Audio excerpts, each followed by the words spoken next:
today we're taking a look at the 2015 Nissan Juke Nismo RS. So this isn't just a regular Nismo, this is a Nismo Rally Sport. So let's go ahead and take a look and see what makes this one the Nismo RS and RS. Now when it comes to the Nismo RS, there's very little you're going to see different on the outside when you're comparing it to the regular Nismo. One thing you are going to see is, of course, you do have the RS badge. That's one of the minor things on the outside. The biggest changes come once you go for the Nismo edition. So the regular Nismo is going to give you like the completely different body kit that we're looking at. You know, the whole side skirts, the side skirts underneath the bumper, the red side mirrors.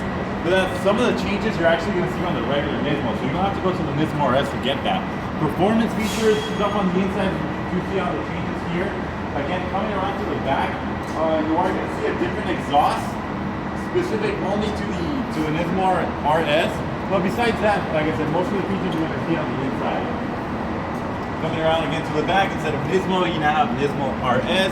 So just from the outside, those are the only like little things that you can really differentiate it apart. Now we are taking a look at the all-wheel drive version. So there's two versions of Nismo RS. You're going to have a 6-speed manual and a 8-speed simulating CVT transmission for the Nismo RS. So now the regular Nismo is going to have 7 program shifts, while the Nismo RS is going to have 8. So it's going to give you more of a sporty drive. So we're going to take a look inside right now and see what changes once we go into the inside. Now, under the hood, what we are going to see with the Nismo RS is you do get a bump up in power. Now, for the manual transmission, we're going to be looking at 215 horsepower, 210 torque. So it's going to be a very big notable changes from the actual normal Nismo and even from the normal Juke itself. So you're actually going to get way better acceleration. Now, in the all-wheel drive, the one we're looking at, you still get a bump up in power, but it's a little bit more moderate when you're comparing it to the Nismo RS stick shift. Now, what we're going to see is 211 horsepower, so you're going to have still a lot of horsepower, but torque is going to go down a little bit. We're going to go at 184 torque. So it's still going to be a notable change if comparing it to the regular Juke model. But as far as big changes, you're going to have to go for the stick shift to get the more power out of this engine. Now, coming into the inside of the Nissan Juke RS, you are noticing that the speedometer, the tachometer is actually a little bit tainted red, so now that's added on the Nismo edition. But specific to the Nismo RS, now we have a suede dash cover. So up here at the top, it's going to be synthetic suede, so it's going to feel a little bit nicer, look a lot sportier. Moving on to the steering wheel, it's going to be the one that you're going to find in the Nismo. So suede with leather, so it's going to give you that nice grip when you need it, and leather looks for just to give it more of an attractive feel. That little red strip at the top. Now, coming into the inside, you're going to see most of the upgrades are going to carry over actually from the Nismo version. So we're going to go into a little bit more detail once we actually get the Nismo itself. But as you can see here, you have like the whole around view monitor technology is going to be offered from the regular Nismo. All-wheel drive switch here at the bottom. So if you have like the automatic one, you're going to have all-wheel drive. Stick shift's going to be just front-wheel drive. Again, synthetic suede here at the side. So overall, as everywhere we sit, it's going to be very comfortable. Suede seats. These are actually going to be Recaro. I'm going to give you a better look at that just right now. But as far as interior, what we're looking at is overall a sportier look in the Nissan Juke RS. Very comfortable, a little bit more elegant, that's for sure. Another thing to look forward to in the Nissan Juke RS is now you have carbon fiber interior. So as you can see here on the dashboard, you're going to see carbon fiber wrapping around the navigation screen, the radio display. Here on the shift knob, you're going to see some carbon fiber, and then as well as the shifters here themselves, they're actually carbon fiber and attached to not to the steering wheel, but to the steering console itself. So they're going to be right there when you need it. So if you're turning the steering wheel, the paddle shifters are going to stay put. So it's going to be a lot easier when you're always going to know when you need an upshift and downshift, where they're going to be at. Even stuff like this actual shifting knob itself is going to be carbon fiber wrapped in leather on the top. So The icon display from the Nissan Juke is still going to be alive and well in the Nissan Juke RS. As you can see, you still have the whole climate, so you can actually control the fan speed. But then the D mode, which is drive mode, is going to change the whole setup of the buttons.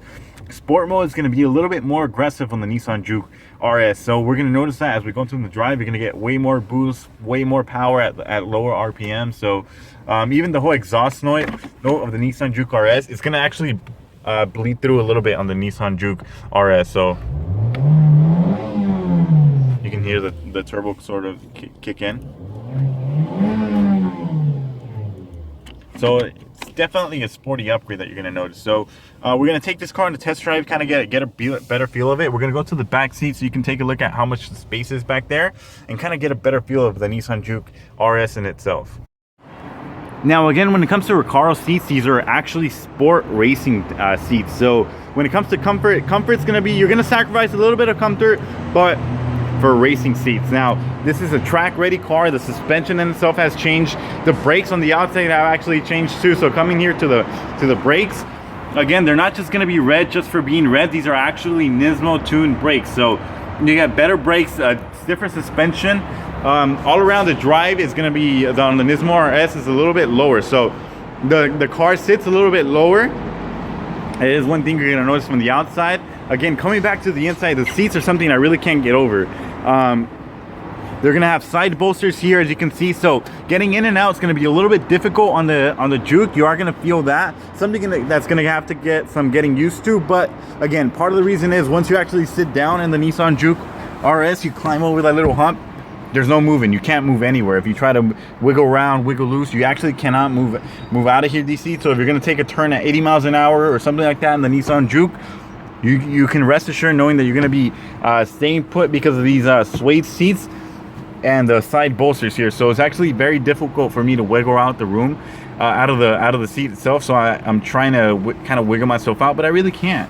You have to actually to get outside, you have to climb over this little hump, and then you're out of the Nissan Juke. So something to keep in mind: the Nissan Juke are racing seats. So not only are you getting that racing seat look, but actually it's going to function as a racing seat. You can actually put in here the straps for the car, so you can take this on a track. Now adjusting the seat, however, is going to be something kind of a challenge. As you can see, to adjust it, the seat's actually going to be through this little rocker thing. Now it's actually very stiff to do, especially on the 370Z. It's going to be very stiff, but part of the reason is because once you adjust the seat isn't moving at all. That seat stays put no matter what. So the advantage of it is, of course, this is a racing seat. If there's anything that happens, let's say of an accident on a track or anything like that, the seat's not going to collapse. You have this head restraint built into the car, so you have a sufficient padding. The airbag's going to pop out of the side. So again, when it comes to Recaro seats, and these specifically, this is some of the best technology, some of the best racing technology you're going to see in a car under $30,000. Now, when it comes to the back of the vehicle, again, because this is a racing inspired car, it's actually going to be a little bit on the cramped side. So it's not as much space, especially with these Recaro seats. They actually kind of do eat some of the rear leg space. I mean, granted, the front seats are a little bit more back than normal, but even then it's going to be a little bit difficult to be sitting in the back here. So headroom is not too much sacrifice, so I do have plenty of headroom. Legroom is something that I'm just going to have to get used to. I can't really like spread out my legs too much. The seats in the back are going to still remain the same from the regular Nismo. You do have, instead of a light brown tan headliner, actually is going to be black, so it gives it more of a sporty look all around.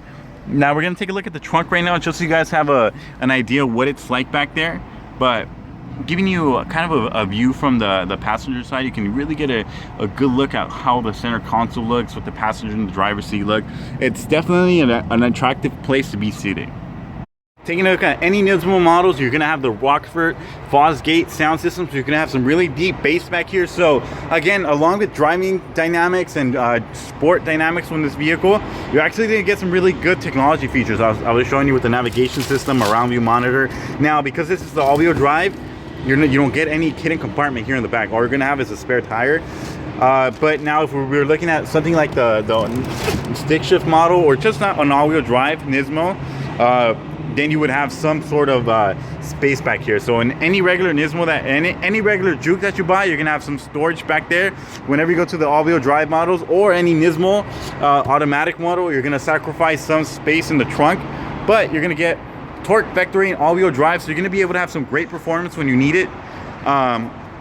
But taking a look at it overall, it's going to be a really attractive car. Even though it doesn't offer too much space, as much space as maybe some bigger cars, you have to keep in mind this is a sport crossover. So a couple things when it comes to the Nissan Juke, it is again driving oriented, so it gives you a lot of features that you might want to know. So one of those things is the lateral G-force.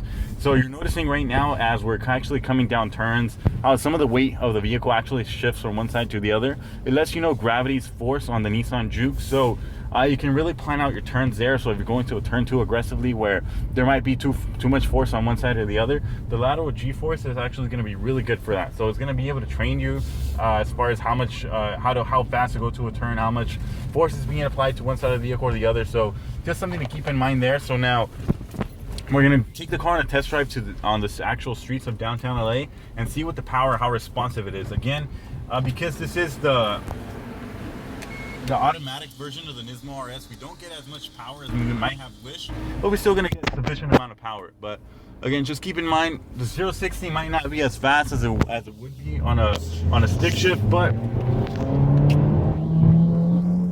we're still going to get a sufficient amount of power. Really good get up and go. As you can see, from 0 to 40, it got up pretty fast. Now, as daily driving in the streets, it's going to be relatively comfortable. I say relatively comfortable because comparing it to the Juke, just base model regular, is going to be different driving dynamics. It's not going to be as sturdy or as rough. You know, if you really gun it, the turbo kicks in at 3,000 RPM, and again, 8 simulated shifts is really you're really gonna feel it. Now all these bumps on the road, it's gonna affect how I'm driving, obviously, because it's so much way more stiffer. But yeah, it really gets your blood pumping. I mean, it's really it's really like it's fun to drive. It's something I can't say too much. So again, it's gonna get my blood pumping. You can the good thing with torque vectoring all-wheel drive, and it's going to be able to take you through a turn really aggressively by breaking some of the inner tires, so you don't actually slide.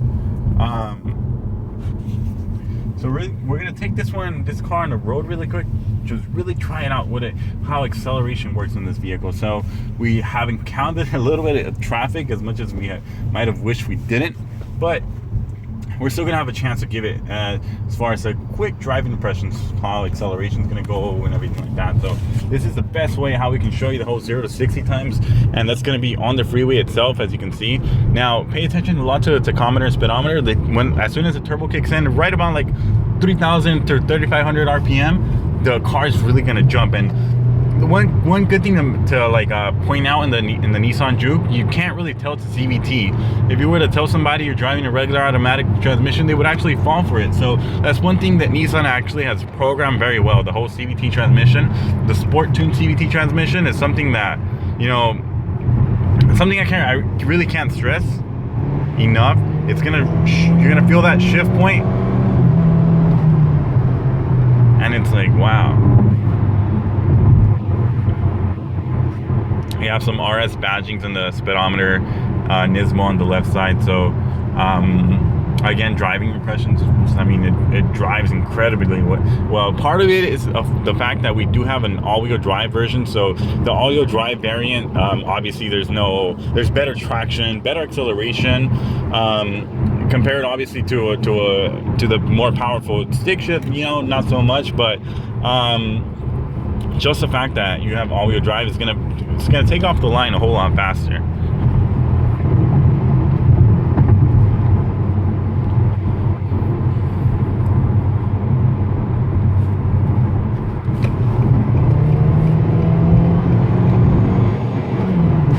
You can hear the as the turbo spools, man.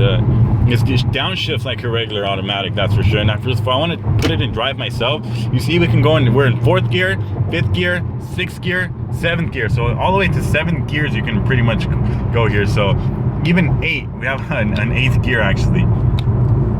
So something to keep in mind. And as soon as I downshift, the revs match my shifting, so it really feels like you're in an automatic transmission car. So this has been a quick look at the 2015 Nissan Juke Nismo RS. Thank you for watching.